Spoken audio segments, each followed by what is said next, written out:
Hello and welcome to Value Chain TV News Update. I am Kabir Lawal with the news. And on the Value Chain TV News Update, we begin with economy. Former Minister of Transportation Rotimi Amechi has expressed his disappointment on the attitude of Nigerians regarding the nation's current economic challenges. He stated that he had expected more visible reaction from citizens, particularly the youths. In an interview with journalists, Amechi lamented the high cost of living, rising fuel prices and other economic pressures. Few Nigerians share their opinions on the former minister's outcry. The report. Where was he in the last administration when October 10 happened? Where was he? The Rotimi Amechi that you're talking about. He has been a part of this government and they are all crooks. They have none of our interests at heart. If the youth get up and something happens to those youths, is Rotimi Amechi on ground with those youths to support them or to face whatever is going to happen there? You see, our leaders are just using us. Their children are abroad. They are using us. So the earlier we, the youths, get wise and know that when it comes to those elections, they don't have a say. We can collect their money, but choose not to vote for them, because that's the only time that the people have the power at the elections. Or every other thing that happens is government maneuvering the people. Actually, is a good idea. But however, we have two options. In this country, at least, you have to know your right first.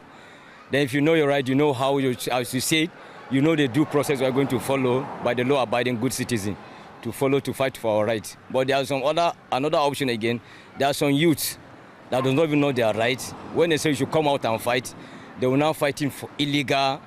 They will not even follow the due process according to the law of the country. They will just follow it illegally. I want to pass it to the youth first and foremost. At least we have to first organize ourselves to know we are the leaders of tomorrow and we are going to organize to make something impact to the country development. But if you not even come to that, there's no anything protest we take peaceful one, except just few of our youths that understand themselves before any other things.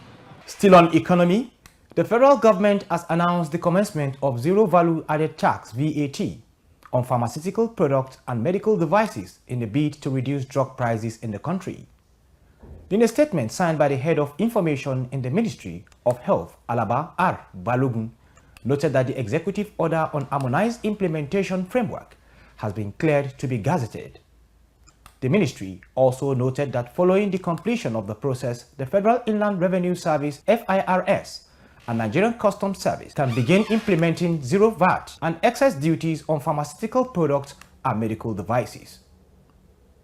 Still on the Value Chain TV News Update, the federal government has clarified that it is not responsible for the recent hike in pump price of petrol following widespread reaction from Nigerians and the Nigerian Labour Congress (NLC) urging President Bola Tinubu to reverse the increase.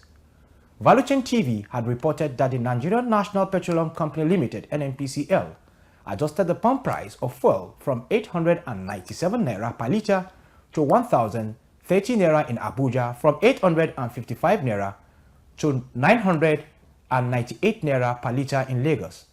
Speaking with journalists, Minister of Information and National Orientation Mohammed Idris explained that the decision was made by the Nigerian National Petroleum Company Limited (NNPCL) due to prevailing conditions in the global energy market.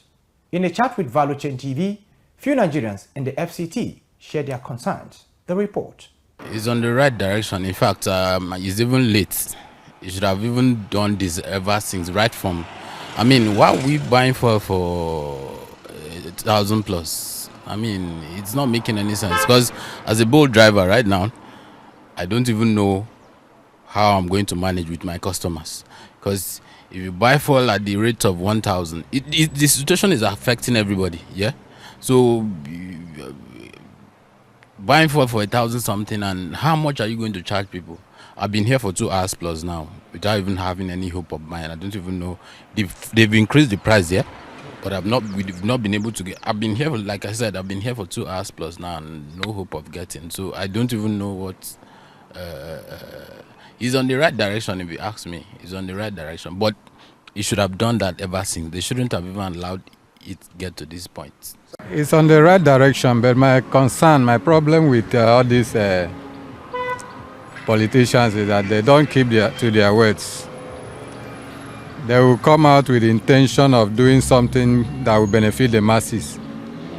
On the long run, you discover that that thing will just die a natural death. Nothing will come out of it. And what is happening will continue to happen. So he's on the right direction, but if he can follow the course and get to a conclusive end, it will be good for every one of us. Actually, there is something we call understanding. Once there is understanding, I'm very sure we'll be able to go a long way with the customers. But some customers, seriously, they don't understand. Because now, there is hike in fuel price. And maybe let's search an example. Let's say, okay, where you've been going before with, like, you are taking customers 300 per seat. Once you are like, okay, let me add 15 naira because they add fuel price, they'll be like, no, they will not. So you as a driver, if there's no understanding, that's how you keep on losing customers, and customers too will be stressing themselves. That okay, let them just trek. They want to trek from here to maybe a certain distance. They are stressing themselves. So it's just like you as a driver, you have to be patient. At least the little you have, you manage it. That's all. The Federal Ministry of Solid Mineral Development has given its fact-finding committee a 7-day ultimatum to evaluate the impact of gold mining site operations in Osun State communities. The Minister of Solid Minerals Development, Dr. Dele Alake, disclosed this via his X page 4 days after the minister cautioned the Osun State government against jeopardizing the federal government efforts to attract foreign direct investment by closing down a mining site. The Secretary General of the International Maritime Organization, IMO, Aseno Domingos, has commended Nigeria for leading the charge to maintain the safety and security of commercial shipping in the Gulf of Guinea, particularly during recent times when the situation in the Red Sea has led to heavier shipping traffic in the region. Chad Moses completes the report. Arsenio Domingos, who stated this during a meeting with the Director General of the Nigerian Maritime Administration and Safety Agency, NIMASA, Dr. Dayo Moborola, at the IMO headquarters in London, also commended the Director General of NIMASA for engaging the technical team at the IMO on how Nigeria can address all identified gaps from the 2016 audit conducted by the organization. The Secretary General also announced that the organization is working on enhancing the Global Integrated Shipping Information System to provide better services to member states in terms of information management.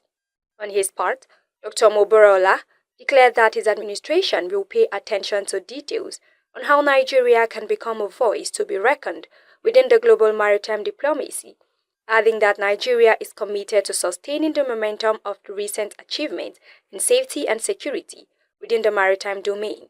For Value Chain TV, Chad Moses reporting. And on the international news, the Japanese government has donated a grant of about 1.7 billion yen to Nigerian Center for Disease Control to strengthen the center's diagnostic capacity. This was disclosed in a statement by the Senior Special Assistant to the President of Media and Communications Office of the Vice President, Stanley Nwokocha. In the statement, the Vice President Kashim Shettima assured the Japanese government of enhanced cooperation with the federal government of Nigeria, as well as the resolution of all gray areas in bilateral relation between the two nations. That concludes the Value Chain TV News Update. I am Kabir Lowell. For more news, join us on all our social media handles.